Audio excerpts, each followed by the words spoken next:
O episódio 9 de Samurai Troopers está entre nós. E dessa vez nós temos mais detalhes sobre o poder dos 3 artefatos lendários, sobre as propriedades das armaduras, sobre o que aconteceu com parte dos samurais do passado.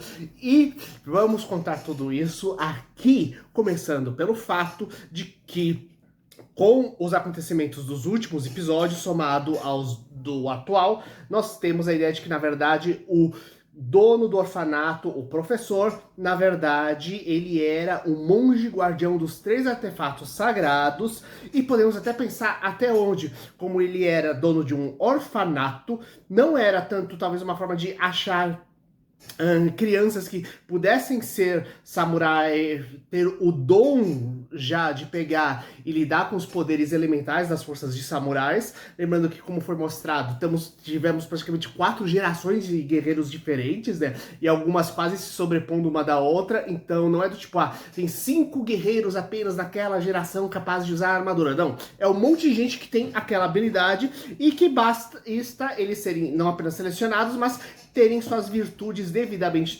treinadas e acesso ao poder das armaduras. Mas daqui a pouco eu vou comentar das armaduras. Mas é o fato de que os 3 artefatos lendários, a Espada da Destruição, a Hagatama e também o Espelho, eles geram um poder que multiplica a energia negativa das pessoas. Então, com isso, não apenas o monge original acabou se corrompendo e virando aquele professor sombrio no orfanato, mas como também a gente descobre que a Nasti, ela pegou e começou a ser corrompida também por uma das joias. Na verdade, o que acontece não é que ela exatamente foi se tornando má por causa da joia, mas que quando a primeira equipe de Samurai Warriors, do qual ela conviveu desde pequena, então estamos falando de amizade, de anos formada, foi capturada pelo poderoso Hamaga, ela pegou e recebeu através da joia uma comunicação com o demônio dizendo, me traz essa armadura X, agora a armadura do Imperador, a armadura suprema, que em troca eu liberto eles. E como a joia, ela corrompe a mente da pessoa, ela acabou pegando e acreditando no processo, tentando assim formar equipes de Samurai Warriors capazes de pegar e invocar a armadura.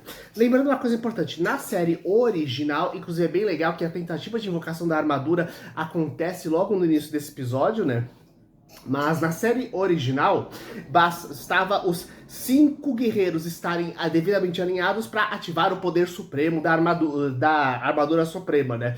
Porém, aqui temos algumas coisas extras e a impressão que dá é o seguinte, considerando que temos esses artefatos lendários que precisam necessários para ativar a armadura, a impressão que dá é que os artefatos foram criados para lacrar o poder dessa armadura lendária para evitar que ela fosse usada pelas forças do mal. Afinal, a gente descobre que os 5 guerreiros que foram presos no passado, os 5 guerreiros que pegaram e foram presos 5 anos atrás da batalha contra o Hamaga, eles estão com as armaduras deles lá. Então, se esse lacre de poder, esse bloqueio de poder não tivesse feito pelos artefatos sagrados que estavam escondidos, simplesmente o Hamaga teria conseguido a armadura suprema para ele e ele teria dominado o mundo.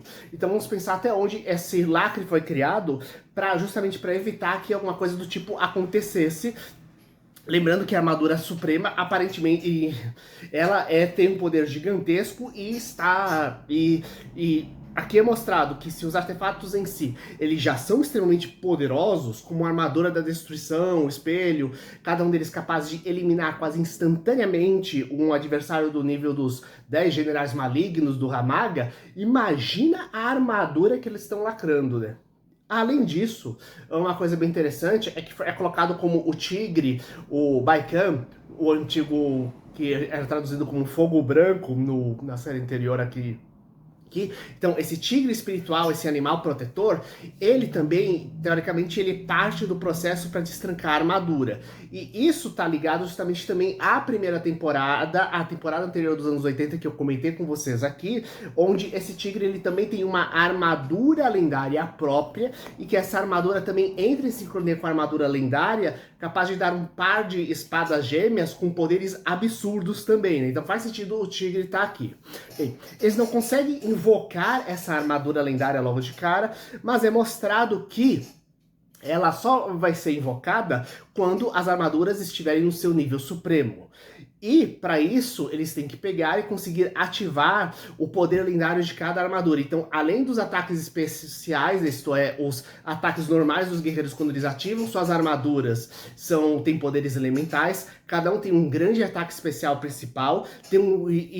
Além disso, existe o ataque supremo de cada um, que eles precisam aprender a desenvolver, e apenas quando as armaduras estiverem no seu auge, eles vão conseguir destrancar o poder supremo da armadura lendária. Isso em sincronia com os 3 artefatos lendários e também com o poder do tigre. Parece muita coisa, mas temos que lembrar que era realmente a armadura suprema com poder absurdo na temporada anterior, né? E também vamos pensar o quanto foram criadas camadas para poder pegar e impedir que esse poder se manifestasse. Mas uma coisa interessante, quando a gente vai finalmente pegar e ter o grande ataque, a Fortaleza do Mal, na história, ataque esse que é feito não porque eles conseguiram a armadura suprema, mas porque acabou o tempo e vai ter e se eles não chegarem a tempo de destruir o demônio Hamaga, ele vai liberar o seu exército sobre o mundo. O que acontece é que a gente vê que das equipes anteriores de Samurai Warriors, a primeira a gente não sabe exatamente ainda o que aconteceu com os cinco, que eram inclusive protagonistas da anterior. A gente só sabe que o líder vermelho, o corpo dele foi possuído pelo demônio Hamaga. Só que tivemos uma segunda equipe, a equipe do qual o Shion, atual samurai do Relâmpago e um dos cientistas da equipe, ele pegou e fazia parte. E o que acontece é que essa equipe, ela aparece lá, aqueles que o Hamaga pegou, justamente como zumbis do Hamaga, e eles estão usando também armaduras. E agora ficou a pergunta, né? Peraí, se os guerreiros originais estão com suas armaduras, se esses guerreiros também estão com suas armaduras, então que diabos são as armaduras elementais que estão usando os adversários agora? Existem várias armaduras então do fogo, várias armaduras azuis, várias armaduras laranja.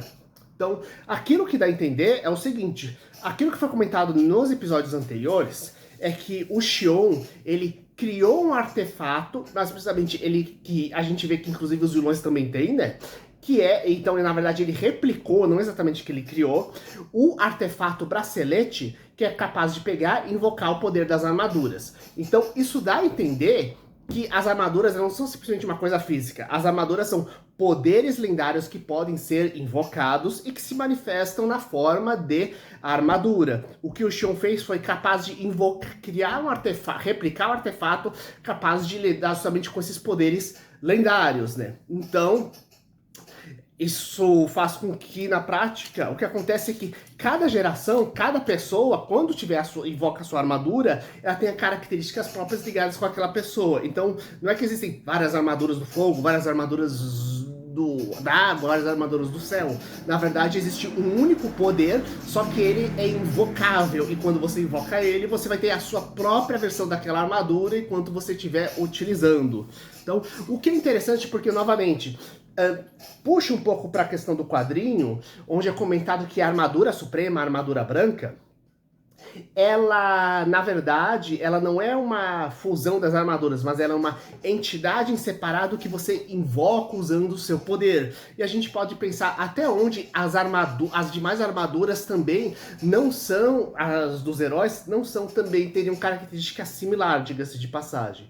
Mas voltando, essa questão dos samurais zumbis que aparece, onde a gente não tem tanto combate assim, e fica bem claro que o Hamaga preservou eles mais para eles poderem ter uma questão de choque visual, tanto que o Shion não consegue atacar eles porque são os antigos colegas dele. A gente também descobre uma coisa que é, o Shion, na verdade, quando ele lutou contra o Hamaga no passado, ele está usando a espada lendária que faz parte dos 3 artefatos místicos. Só que, lembra que eu comecei do começo, os 3 artefatos, eles geram energia negativa que corrompe as pessoas ao redor dele. E o que acontece, na época, ele foi controlado pelo poder da espada e matou os próprios amigos, só que não lembrava disso, já que realmente é a espada que assume o controle, deixando a pessoa não simplesmente malvada, mas com sede de destruição contínua. Quando a gente tem o Guerreiro Vermelho usando finalmente a espada para poder pegar e lutar contra o adversário, que eu já vou entrar em contato com ele, inclusive, a gente tem ele pegando antes dizendo, ó, Xion, se eu fizer alguma coisa, se eu ficar descontrolado, me detenha, tá bom? E isso é bem bacana, que a gente vê um nível de confiança brutal entre o Samurai e o Ogros ocorrendo no processo, e também aquela minha confirmação da teoria de que em algum momento justamente o Guy ia ficar possuído pelas trevas em alguma forma, e um dos samurais iam ter que pegar e dar um jeito de purificar eles, né? Mas, retornando, quando a gente vem para o vilão, nós temos um vilão tradicional. Nós descobrimos que o que acontece é que, como se forma justamente o exército do Hamaga, que os demônios dele são divididos entre aqueles que são espíritos malignos, entidades do mal que já são demônios naturalmente, e a outra parte, que são chamados os com sobrenomes, são aqueles que já foram humanos. Provavelmente porque, como estão falando de demônios o tempo todo, o mundo dos arquidemônios deve ser um pedaço do inferno ou de um mundo espiritual similar, né? E parte deles são, então, espíritos, pessoas que provavelmente morreram, criminosos que morreram, pessoas malignas, que tiveram uma chance de pacto, de contrato justamente com esse demônio Hamaga, ganhando assim um novo corpo, um corpo demoníaco, para pegar e servir ele.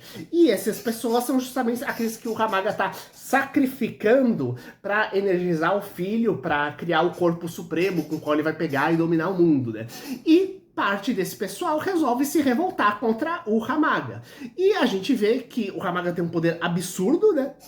Já que eles nem conseguem encostar direito nele, mesmo tendo extremamente poderosos e conhecendo cada detalhe de como é os poderes do Hamaga, né? E o Hamaga, ele remodela e funde os dois criando uma criatura monstruosa. Mantendo aquilo que parece que é o padrão agora dos episódios, né? Que cada um tem um monstro com aspecto de samurai diferente que os guerreiros lutam, né? Mas outra coisa importante, mostrando que realmente o Hamaga, assim como os demônios, quando eles controlam corpos humanos que foram mortos, aquela ideia dos primeiros episódios. Todo humano, todo corpo que é atacado por um demônio fica energizado com aquela energia demoníaca, permitindo assim que o demônio use aquele corpo como se fosse um zumbi e remodele ele, fundindo com outros, criando assim monstros e coisas do tipo. E o Hamaga consegue fazer a mesma coisa com os próprios soldados dele. Lembrando que as armaduras em si dos soldados do Hamaga são feitas a partir de energia negativa que foi moldada em forma de armadura. Então vamos pensar que na verdade o Hamaga, e isso é reforçado pelo fato de justamente o Hamaga, ele cria justamente uma espécie de quase que robô monstruoso samurai, remodelando justamente essas armaduras, mantendo justamente esses dois soldados que se revoltaram contra ele justamente no núcleo desse robô, desse samurai monstruoso. Então, isso novamente reforçando a ideia de que, na verdade, tudo lá dentro é modelado e remodelado pelo poder do Hamaga. A gente está vendo todas as construções, os monstros mais básicos, os demônios, os corpos e armaduras deles, na verdade, são manifestação justamente do poder do Hamaga, mostrando o quão longe ele vai em nível de potência, né? Então, finalmente, ao final do episódio, quando a espada da destruição destrói justamente esse adversário, mostrando que realmente o Guerreiro Vermelho, o Guy, ele consegue acessar um poder incrível, ele realmente tem que ser detido pelo Xion, que quase morre no processo. Inclusive, até bonito quando a gente vê que o Xion, ele pegou pedaços das armaduras dos antigos companheiros dele que faleceram, tanto como homenagem quanto para fortalecer o corpo dele, e isso impede que ele morra no processo, sabe? Então é bem bonito isso, e eu acho que a ideia de diferentes pedaços de armadura se colocando no corpo dele já arremete a uma cena que eu acho que a gente ainda vai ter nessa temporada, que é justamente a energia das armaduras se fundindo para poder invocar a armadura suprema, que é colocada aqui como armadura do Imperador. Mas eu acho que o mais interessante é que finalmente a gente teve cenas do próximo episódio, coisa que até onde eu tinha visto não aparecia, pelo menos nos finais do episódio anteriores, onde eu via cada segundo. E a gente tem não apenas algumas cenas de combate interessantes, inclusive sem armaduras contra os adversários, mas a gente tem uma personagem nova que vai aparecer, e o que eu queria que vocês colocassem suas teorias aqui embaixo. Vocês estão gostando do Samurai Troopers? Pra mim, a série tá criando camadas muito boas e não tem ninguém que é simplesmente tipo, além do grande Ramag e dos demônios, né? A gente vê que eles têm personalidade, a gente vê que não tem nenhum adversário, meu Deus, ele traiu porque simplesmente ficou malvado. Não, ele foi manipulado mentalmente. Mesmo o monge, que era um menininho da série original que cresceu e virou monge, ele não criou fez coisas malvadas porque ele simplesmente surtou. Não, ele estava tentando deter uma profecia. Inclusive, uma coisa interessante. Foi colocado que, para ele, na profecia, anos atrás, que alguém perto dele ia pegar e causar destruição, ia causar uma grande tragédia. Então ele se afastou de todo mundo para evitar essa tragédia. Afinal, se ele não tá perto de ninguém, ninguém vai causar tragédia, já que teoricamente seria alguém perto dele. E parece bobagem, já que ele evitou isso, já que ele não evitou exatamente isso. Porém, quando ele fez isso, ele tentou se afastar de todo mundo, ele botou em um zoológico o tigre. E uma coisa importante, como eu falei, o tigre, ele é elemento fundamental para poder pegar e ativar a armadura lendária, como já foi colocado aqui. E número 2, o tigre foi importantíssimo aqui nesse episódio para poder pegar e criar um caminho de energia através do qual os guerreiros pudessem pegar e invadir a fortaleza do Hamaga. Agora pensa, se esse tigre estivesse com a equipe original do Samurai Ogre, se ele não tivesse desaparecido, afastado de todo mundo pelo monge antes do ataque de 5 anos atrás, gente, o tigre também teria sido capturado. E a gente viu que o tigre, ele poderia pegar e ter virado uma criatura monstruosa, poderosíssima contra, inclusive, os samurais novos, ou mesmo sido usado para invocar talvez até mesmo aquela armadura do tigre que eu comentei, que eu espero que seja mencionado em algum episódio o que aconteceu com ela, né? Então, ele não deixa de ter, em parte, ajudado a impedir que a coisa fosse muito pior se ele não tivesse realizado os atos dele, o monge. Eu quero saber de vocês o que estão gostando, o que não estão gostando, coloca aqui embaixo, compartilhe com seus amigos, tá para os vídeos, falou!